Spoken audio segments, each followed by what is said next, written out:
Good morning, students. Welcome you all in next lecture of Fundamentals of Partnership, जिसमें हम लोग सीखेंगे calculation of interest on drawings. Fundamentals of partnership के इस chapter में basically हम लोग पार्टनरशिप से रिलेटेड और उसके profit and loss appropriation account और पार्टनर्स कैपिटल अकाउंट को बनाना हम लोगों ने सीख लिया है। उसके कुछ इंपॉर्टेंट टर्म्स को भी हमने लास्ट लेक्चर में डिस्कस किया था। एक बहुत इंपॉर्टेंट चीज है जो हम लोगों को इस लेक्चर में डिस्कस करनी है, that is calculation of interest on drawings, आहरण पर ब्याज। देखिए, जब भी कोई पार्टनरशिप करते हैं पार्टनर्स, तो डेफिनेटली उनका मकसद होता है प्रॉफिट कमाना। और प्रॉफिट वो किस लिए कमाना चाहते हैं, पैसा इन्वेस्ट क्यों कर सकते हैं अपनी डेली रूटीन की लाइफ को प्रॉपरली चलाने के लिए।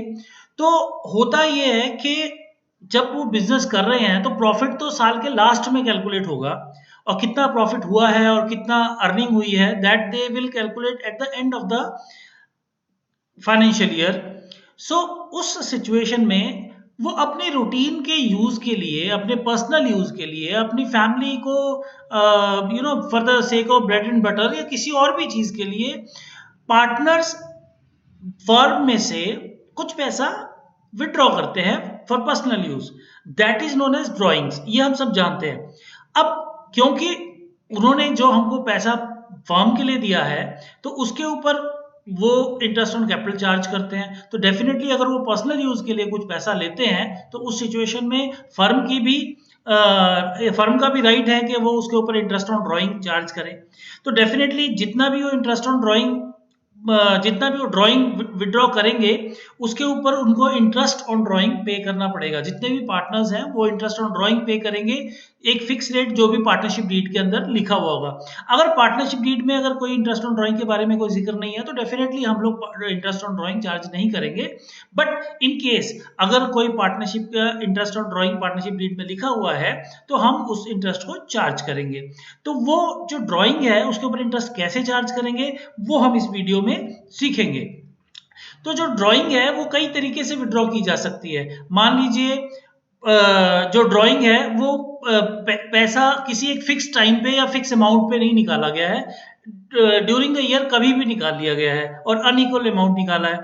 या फिर एक fix amount beginning of every month उन्होंने विड्रॉ किया है किसी पार्टनर ने, या एक fix amount end of every month उन्होंने विड्रॉ किया है, या fix amount beginning of every quarter उन्होंने विड्रॉ किया है, या and of the quarter fix amount उन्होंने विड्रॉ किया है, या mid of the every month या क्वार्टर उन्होंने लिया है।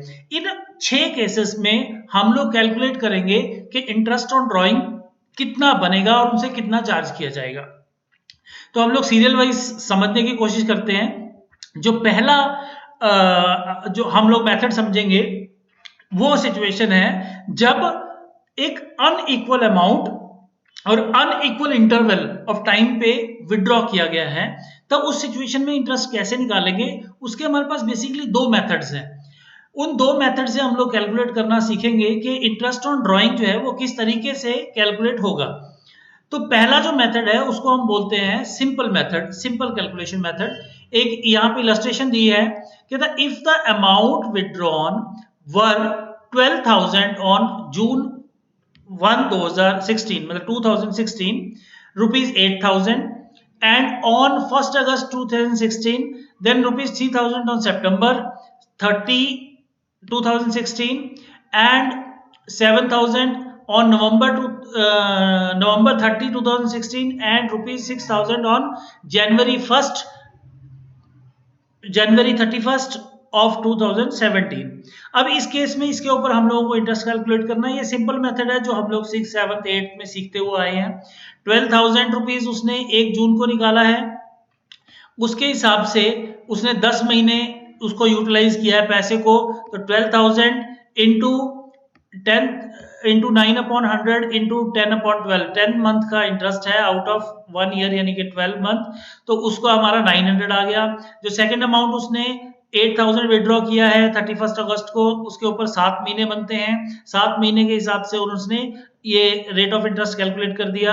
रेट ऑफ इंटरेस्ट हम लोगों को क्वेश्चन का दिया हुआ है कि 9% है। और इस 9% के हिसाब से हमने ये कैलकुलेट कर लिया। 420 आ गया, यहाँ पे 135 आ गया 6 मंथ का, ये 4 मंथ का 210 आ गया, और यह 2 मंथ का 90 रुपीज आ गया। और टोटल अमाउंट जितना उसने पर्सनल यूज के लिए विड्रॉ किया है उसका अमाउंट इंटरेस्ट का बनता है 1755। ये सिंपल मेथड है जिसको हम बोलेंगे कि it is a simple method of calculation of drawing. जितने दिन यूज किया पैसा उतने दिन का उसने इंटरेस्ट निकाल के उसको पे करना पड़ेगा किसी भी पार्टनर को। सो इसको हम बोलते हैं सिंपल मेथड ऑफ कैलकुलेशन। इसके अलावा एक प्रोडक्ट मेथड है जिसको मैं अभी आपके सामने इलस्ट्रेट कर रहा हूँ। सेकंड मेथड जिसको हम प्रोडक्ट मेथड कहेंगे, सेम इस सिचुएशन को हम लोग यहाँ पे लेते हैं। ये भी तब यूज होता है जब अनइक्वल अमाउंट है और withdrawal unequal time of interval पे किया गया है। ये एक एग्जांपल है, शहनाज ने हम अमाउंट विड्रॉ किया है अप्रैल 2016 को 16,000, जून 2030 को सॉरी 30 जून 2016 को 15,000, 31 अक्टूबर 2016 को 10,000, 31 दिसंबर 2016 को 14,000 और 1 मार्च 2017 को 11,000। अब इसमें हम लोग क्या करते हैं, जैसा पिछले में हम लोगों ने हर मंथ का इंडिविजुअली निकाला था, इसमें हम इंडिविजुअली नहीं निकाल के जोन सा पैसा जितने महीने के लिए यूज किया, जैसे उसने 16,000 12 मंथ के लिए यूज किया है तो उसको हमने 12 से मल्टीप्लाई कर दिया। 16,000 into 12 1,92,000, then 15,000 into 9 1,35,000, 10,000 into 5 50,000, 14,000 into 3 42,000, 11,000 into 1। इसने 1 मार्च को पैसा निकाला, 31 मार्च को हम अकाउंट क्लोज करते हैं तो एक ही महीना ये वाला पैसा यूज किया है तो इसके साथ मिला के हो गया 11,000 और टोटल हमारा हो गया 4,30,000।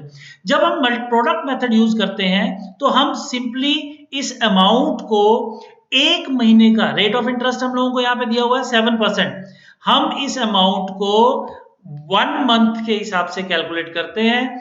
तो 4,30,000 टोटल विड्रॉल है, 7% का रेट ऑफ इंटरेस्ट है, एक महीने का इंटरेस्ट उसका निकलता है 2506 अप्रोक्सीमेटली।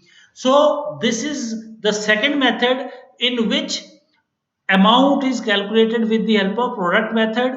और इसके अंदर भी अमाउंट हमारा अनइक्वल होता है, अनइक्वल अमाउंट अनइक्वल टाइम पे अगर निकाला गया हो तो हम इस तरह से कैलकुलेट करते हैं। दो मेथड्स हमने किए, पहला हमने किया सिंपल मेथड, दूसरा हमने किया प्रोडक्ट मेथड।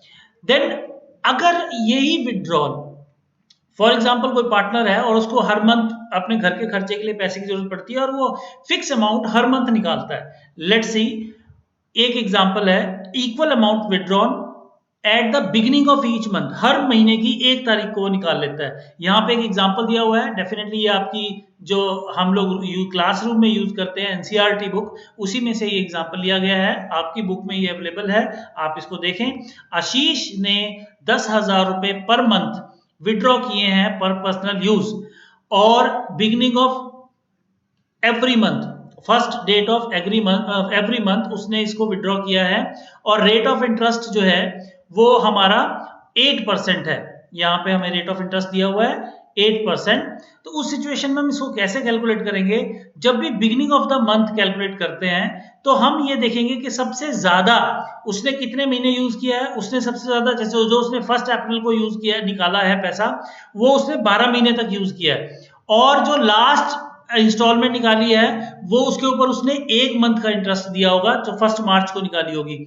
तो हम टोटल पीरियड +1 डिवाइडेड बाई 2, तो हम 6.5 महीने का इंटरेस्ट हम लोग निकाल लेंगे। उसने 10,000 रुपए पर मंथ निकाले हैं, 12 महीने के बने 1,20,000, उसने टोटल 1,20,000 1,20,000 विड्रॉ किए हैं और उसके ऊपर 8% रेट ऑफ इंटरेस्ट से 13/2 यानी कि 6.5 मंथ्स का हमने डिवाइड बाय 12, 6.5 मंथ का इंटरेस्ट कैलकुलेट करेंगे और वो बनेगा 5200।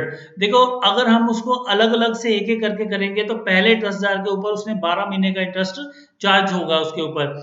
दूसरे महीने में जब इसने इंटरेस्ट उसने विड्रॉ किया जो भी हमारा ड्राइंग है, तो उसको 10,000 के ऊपर 11 मंथ का इंटरेस्ट चार्ज होगा। जो थर्ड मंथ पे किया होगा 10 मंथ का चार्ज होगा। अगर हम उस तरह से करेंगे तो बहुत लंबा हो जाएगा उसको कैलकुलेट करना। तो दिस इज शॉर्टकट मेथड कि हम उसका टोटल विड्रॉ इंटू 8/100 इंटू 13/2 यानी 6.5 या 6/1/2/12 करके हम उसको ऐसे कैलकुलेट करते हैं बिगिनिंग ऑफ द मंथ के लिए। अगर यही उसका withdrawal and of the month हो, एंड ऑफ ईच मंथ, तो उस सिचुएशन में हम 5.5 महीने का इंटरेस्ट निकालते हैं। ऑन एन एवरेज टोटल 1,20,000 निकाला उसने। सेम वही क्वेश्चन है, 10,000 रुपए पर मंथ निकाले, but end of each month निकाले। तो उसको हम कैलकुलेट करेंगे 1,20,000 इंटू 8/100, 8/100 इंटू 11/2 मतलब 5.5 डिवाइड बाई 12। ये हमने 5.5 महीने का इंटरेस्ट निकाल दिया जब वो इक्वल अमाउंट विड्रॉ करता है eight the end of each month. इसी तरह से अगर वो मिडल ऑफ द मंथ निकालता है तो हम 6 मंथ का ऑन एन एवरेज इंटरेस्ट निकालते हैं, और 6 मंथ के ऑन एन एवरेज के हिसाब से उसने 1,20,000 टोटल निकाला है। तो टोटल 1,20,000 इंटू 8/100, 6 मंथ बाई 12, 4,800 आपका इंटरेस्ट बनेगा। इसको हम लोग इस तरह से कैलकुलेट करते हैं। देन अगर equal amount withdrawn in the beginning of each quarter, मतलब उसने साल में 4 बार पैसा निकाला। यहाँ पे हमने एक और एग्जांपल लिया है, Satish and Tilak are partners and sharing profit and loss equally. तो उसमें सतीश ने विड्रॉ किया 30,000 क्वार्टरली, 30,000 अमाउंट क्वार्टरली उसने विड्रॉ किया। रेट ऑफ इंटरेस्ट जो है वो 8% पर एनम है। तो अगर उसने quarterly at beginning of the each month किया है, तो आप एक चीज आइडिया लगाइए कि जो उसने 1 अप्रैल को फाइंड आउट किया होगा उसके ऊपर उसने 12 मंथ का इंटरेस्ट दिया होगा, ठीक है। और जो उसने लास्ट के क्वार्टर में निकाला होगा उसके ऊपर उसने 3 मंथ का दिया होगा। तो उस हिसाब से हम लोगों ने जब कैलकुलेट किया तो 12 पहले वाले के ऊपर 12, फिर 9, फिर 6 और लास्ट वाले पे 3 मंथ का। अगर हम अपने वाले पहले मेथड के हिसाब से देखें तो उसने सबसे ज्यादा जो लिया वो 12 मंथ का, प्लस लास्ट जो उसने लिया वो था 3 मंथ्स का और डिवाइडेड बाई 2। तो इससे जो है हमारे पास जो बनता है इंटरेस्ट, मतलब वो 7.5 महीने 7.5 मंथ्स का उसका इंटरेस्ट बनेगा। तो इसको हम, उसने 30,000 क्वार्टरली किया है, पूरे साल का 1,20,000 बनेगा। 1,20,000 8% रेट ऑफ इंटरेस्ट है, और 15/2 यानी कि 7.5 मंथ का वो कैलकुलेट करेंगे, और 7.5 महीने के हिसाब से 6,000 रुपए इंटरेस्ट उसका बनेगा। इसी तरह से अगर वो एंड ऑफ द क्वार्टर निकालते हैं, एंड ऑफ द क्वार्टर के लिए सेम वही 1,20,000 निकाला है। अब यहाँ पे सबसे हाईएस्ट उसने 9 मंथ का निकाला है, और जो सबसे कम है उसका वो 0 मंथ का है। तो यानी कि 9 प्लस 2, सॉरी 0 डिवाइडेड बाई 2, तो ये आपका बनता है 4.5 मंथ्स का हम लोग निकालेंगे, और वो बनता है 3,600। इसी तरह से अगर मिड ऑफ द क्वार्टर वो लोग निकालते हैं तो डेफिनेटली 6 मंथ का इंटरेस्ट निकालेंगे। मिड ऑफ द क्वार्टर हो या मिड ऑफ द मंथ, दोनों में हम लोग 6 मंथ्स का इंटरेस्ट कैलकुलेट करते हैं, और इंटरेस्ट ऑन ड्राइंग हम लोग इस तरह से कैलकुलेट करते हैं। So this is all about interest, calculation of interest on drawing. तो होप आप लोगों को ये कंसेप्ट अच्छे से समझ में आया है। आप लोगों से मेरी रिक्वेस्ट है कि आप लोग इससे रिलेटेड जितने और एग्जांपल्स हैं बुक में दिए हैं, आप जो भी बुक आप यूज करते हैं उसके अंदर बहुत सारे एग्जांपल दिए होंगे, आप उनको कीजिए। फिर भी अगर डाउट आता है तो जीमेल मेरा एड्रेस यहाँ पे दिया हुआ है, आप इसके ऊपर आप मुझे अपने डाउट्स शेयर कर सकते हैं। Definitely we will try to reply you and clear your doubts. आप लोगों से रिक्वेस्ट है इस चैनल को लाइक करें और सब्सक्राइब करें, नीचे बेल आइकन दिया है उसे प्रेस करें ताकि अगला वीडियो आपके पास जैसे ही अपलोड हो आप तक पहुंच जाए। और बेस्ट ऑफ लक, जितने भी हो सकें आप लोग प्रैक्टिस कीजिए। Have a nice day.